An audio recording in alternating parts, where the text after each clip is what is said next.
So today, we're going to do something a little different. We're taking one of the most common things we all look at, an online product page, and we're going to tear it down piece by piece to see what story it really tells. And our subject for today, the Canon EOS R100 camera. And that's the big question, right? We're basically going on a buyer's journey here. We're going to look at everything from the flashy marketing promises to the super boring fine print on a single Amazon page, all to build a complete picture of this one device. Okay, let's dive right in. Every product page you've ever seen starts with the highlight reel, you know? It's the official pitch, and it's designed to grab your attention and tell you exactly who this thing is for. And here they are, pulled right from that About This Item section. The language is all about making things easy, effortlessly. Perfect for beginners, see? They're immediately telling you who should buy this. Then they hit you with the key features they know will sell, a versatile lens, that magic buzzword, 4K video, and of course, modern stuff like Wi-Fi and Bluetooth. It's a really appealing, straightforward picture they're painting. All right, so that's the marketing copy. Now let's go a layer deeper and dig into the technical specifications. You know, all that jargon can feel a little intimidating, but every single spec has a real-world benefit, or sometimes a limitation. So what does all this technical stuff actually mean for someone who's just trying to take nice pictures? Let's break this down. That 24.1 megapixel sensor, all that really means is you're going to get sharp, detailed photos that are big enough to print out and hang on your wall. The Digic 8 processor is basically the camera's brain. It's what makes everything happen quickly. 6.5 frames per second, or FPS, lets you hold the button down and capture a quick burst of photos, perfect for action shots. And the connectivity stuff? Well, that just means you can get your photos onto your phone without messing with cables. So far, the specs definitely seem to support that easy for beginners pitch. But here's the thing. The brand's pitch and the tech specs, that's only half the story. The other, and I'd argue more crucial half, comes from the people who've actually spent their money and used the product.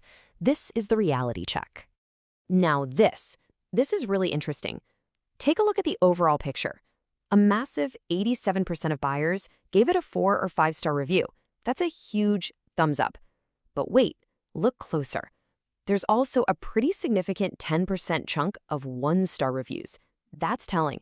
It suggests that for its target audience, this camera is fantastic.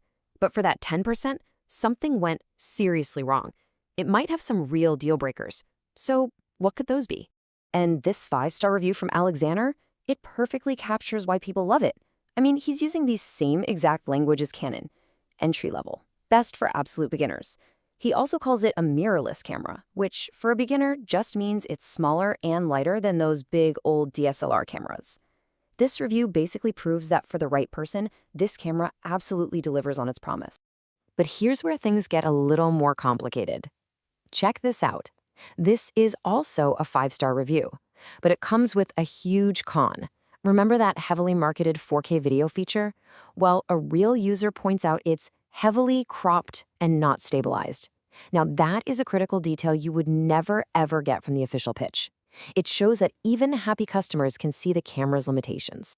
And this slide just lays it all out, doesn't it? This is the full picture you get from customer feedback. The pros on the left are strong, excellent image quality, and fast autofocus, which is awesome.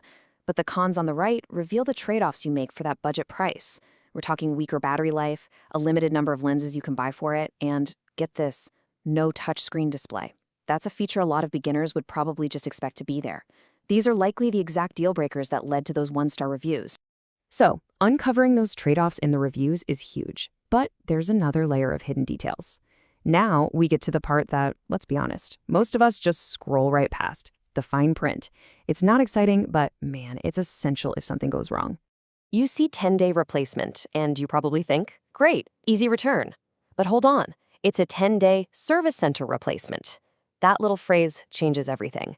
It means if your camera is defective, you don't just send it back to Amazon. No, you have to go through Canon's official process, which could mean visiting a service center.